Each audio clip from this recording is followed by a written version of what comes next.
Mass అంటే bus pass కాదు బే, ఎవడు పడితే ఆడు వాడేసుకోనికి. అది మన బలుపును బట్టి, బాడీ లాంగ్వేజ్ని బట్టి జనం పిలుచుకునే పిలుపు. పవర్ సినిమాలో ఈ డైలాగ్ ఎంత పవర్ ఉందో ఏఆర్టీ సినిమా కూడా అంత పవర్ఫుల్గా సూపర్గా ఉంది.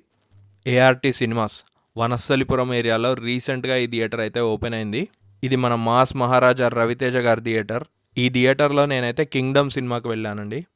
ఈ సినిమా హాల్ ఎలా ఉందో లుక్ వేద్దాం పదండి. హైదరాబాద్లో పెద్ద థియేటర్ ఏంటని ఇంతకుముందు ఎవరిని అడిగినా AMB cinemas, triple A cinemas అని చెప్పేవాళ్ళు. కానీ ఇప్పుడు ఆ లిస్ట్లోకి ఏషియన్ రవితేజ థియేటర్ కూడా జాయిన్ అయిపోయింది. ఈ థియేటర్ అయితే చాలా లగ్జరీగా ప్లాన్ చేశారు. మంచి షాపింగ్ మాల్ టైప్లో కట్టి పైన థియేటర్ ఏర్పాటు చేశారు. ఏఆర్టీ సినిమాస్ ఫస్ట్ ఫ్లోర్ మొత్తం షాపింగ్ కాంప్లెక్స్లకే వదిలేశారు. షాపింగ్ కాంప్లెక్స్లు మొత్తం లగ్జరీగా మంచిగానే ఉన్నాయి. పెద్ద పెద్ద షాపింగ్ బ్రాండ్స్ అన్నీ ఇక్కడే ఉన్నట్టు అనిపించింది నాకైతే. కానీ ఇంకా కొన్ని అయితే ఓపెన్ కాలేదు. ఈ ఏషియన్ రవితేజ థియేటర్లో ఫస్ట్ ఫ్లోర్, సెకండ్ ఫ్లోర్ మొత్తం షాపింగ్ కాంప్లెక్స్లే ఉంటాయి. ఇంకా మనకు టికెట్ బుకింగ్ కౌంటర్ అయితే ఫస్ట్ ఫ్లోర్లోనే ఉంది. ఫస్ట్ ఫ్లోర్లో ఎస్కలేటర్ వెనక రైట్ సైడ్లో ఈ టికెట్ బుకింగ్ కౌంటర్ అయితే ఉంది.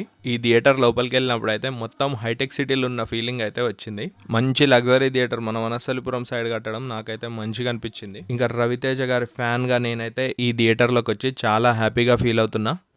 రవితేజ గారి ఫ్యాన్ అంటే అప్పుడెప్పుడో ఈడియట్ సినిమా రిలీజ్ అయినప్పుడు రవితేజ గారి ఫ్యాన్గా మారిపోయా. ఈడియట్ సినిమా చూసినప్పుడు మంచి అల్లర్ క్యారెక్టర్ అయితే నాకు మస్తు నచ్చింది. మేబీ అందుకేనేమో నేను ఆయన ఫ్యాన్ అయిపోయినా. రవితేజ గారి కెరీర్కి ఈడియట్ సినిమా మంచి బూస్ట్ ఇచ్చిందని మనందరికీ తెలిసిందే. తర్వాత వెంకీ, దుబాయ్ సీను, కిక్, విక్రమార్కుడు, అబ్బా ఏమన్నా సినిమాలు తీశాడా రవితేజ గారు. ఆయన చేసిన అల్లర్ క్యారెక్టర్లే ఆయనకు చాలా ప్లస్ అయినాయని నా ఫీలింగ్. హోప్ ఆయన మాస్ జాతర సినిమా కంబ్యాక్ మూవీ అవుతుందని నేనైతే అనుకుంటున్నా. రవితేజ గారు అంటే ఎక్కువగా ఇష్టపడేది వెటకారం. ఈ ఏఆర్టీ సినిమాలో ప్రతి ఫ్లోర్ లో అది కనిపిస్తుంది. ఒక ఫ్లోర్ లో అయితే 4th ఫ్లోర్ కి లగెత్తారో అని రాసి రవితేజ గారు చెప్తున్నట్టే అనిపించింది. మస్తు అనిపించింది ఆ ఫీల్. ఇంకా ఈ ఏఆర్టీ సినిమాలో 3rd ఫ్లోర్ అంతా ఫుడీస్ కోసం డెడికేట్ చేశారనుకుంటా. ఏ ఫుడ్ కావాలన్నా ఈ 3rd ఫ్లోర్ లో అయితే దొరుకుతుందని అయితే అనిపించింది నాకైతే. ఫుడ్, షాపింగ్, సినిమా అన్నీ ఇక్కడనే ఉన్నాయి. మంచిగా ప్లాన్ చేసినట్టు అనిపించింది నాకైతే. ఇక అలా 3rd ఫ్లోర్ చూసేసి నెక్స్ట్ 4th ఫ్లోర్కి స్టార్ట్ అయిపోయినా. 4th ఫ్లోర్లోనే మన ఏషియన్ రవితేజ 6 స్క్రీన్లు ఉన్నాయండి. ఇక ఈ స్క్రీన్ సైడ్ రాగానే అందరూ ఫోటోషూట్లతోటి ఫుల్ బిజీగా ఉండడం మస్తు జోష్ అనిపించింది నాకైతే. ఈ 4th ఫ్లోర్లో అయితే ప్రతి ఫ్రేమ్లో రవితేజ గారికి సినిమా అంటే ఎంత ఇష్టం అనేది అయితే కనిపిస్తుంది. ఇక్కడే ఈ 4th ఫ్లోర్లోనే మాస్ జాతర 27th రిలీజ్ పోస్టర్ కూడా ఉంది. రవితేజ గారి థియేటర్లో రవితేజ గారి సినిమా చూడడం అబ్బబ్బబ్బా ఎంత కిక్ ఉంటుంది. ఇంకా ఇవన్నీ కాకుండా రవితేజ గారి స్పెషల్ ఫొటోస్తో ఒక ఏఆర్టీ సినిమాస్ అని లోగో భలే అనిపించింది నాకైతే. గ్యాప్లో నేను కూడా ఒక ఫోటో అయితే తీసుకున్నా. ఇంకా ఓపెనింగ్ డే రోజు వచ్చినందుకు మాకైతే ఒక పెర్క్ చాక్లెట్ అయితే గిఫ్ట్గా ఇచ్చారు.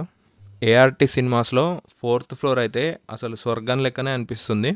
మన వనస్థలిపురం ఏరియాకి ఇంత లగ్జరీ థియేటర్ వస్తుందని నేనైతే ఎప్పుడు అనుకోలేదు. సినిమా లవర్స్కి అయితే ఈ థియేటర్లో ఒక మంచి పండగ వాతావరణమే కనిపిస్తుంది. ART cinema screen 6 talk of the Hyderabad అయింది. ఎందుకో తెలుసా? మన హైదరాబాద్లో ఎపిక్ స్క్రీన్ స్టార్ట్ అయింది ఫస్ట్ ఈ థియేటర్లోనే. ఇంకా ఈ థియేటర్లో మినిమం టికెట్ అయితే 230 రూపాయలు ఉంది. మ్యాక్సిమం టికెట్ అయితే 295 రూపాయలు ఉంది. అంటే పెద్ద సినిమాలు రిలీజ్ అయినప్పుడు హైక్ ఇస్తారు కదండి, ఆ హైక్తో కలిపి 295 రూపాయలు హైయెస్ట్ టికెట్ ఉంది. లోయెస్ట్ టికెట్ అయితే 230 రూపాయలు అయితే ఉంది. ఈ థియేటర్ సీటింగ్ అరేంజ్మెంట్తో సహా అన్ని సూపర్గా అనిపించాయి నాకైతే. ఈ సినిమా థియేటర్లో చూస్తే మీరు పెట్టిన ప్రతి రూపాయికి విలువ ఉందని అయితే మీకు అనిపిస్తుంది. అదైతే గ్యారంటీ. ఇక పనిగా మనం మన రవితేజ గారి మాస్ జాతర సినిమా గురించి కూడా మాట్లాడుకుందాం. మాస్ జాతర ఆగస్టు 27వ తారీఖు అయితే ఈ సినిమా రిలీజ్ అవుతుంది. రవితేజ గారి లాస్ట్ హిట్ సినిమా ధమాకా. ఆయన తర్వాత తీసిన రావణాసుర సినిమా మంచి కంటెంట్ ఉన్నప్పటికీ ఎందుకో సరిగా ఆడలేదు.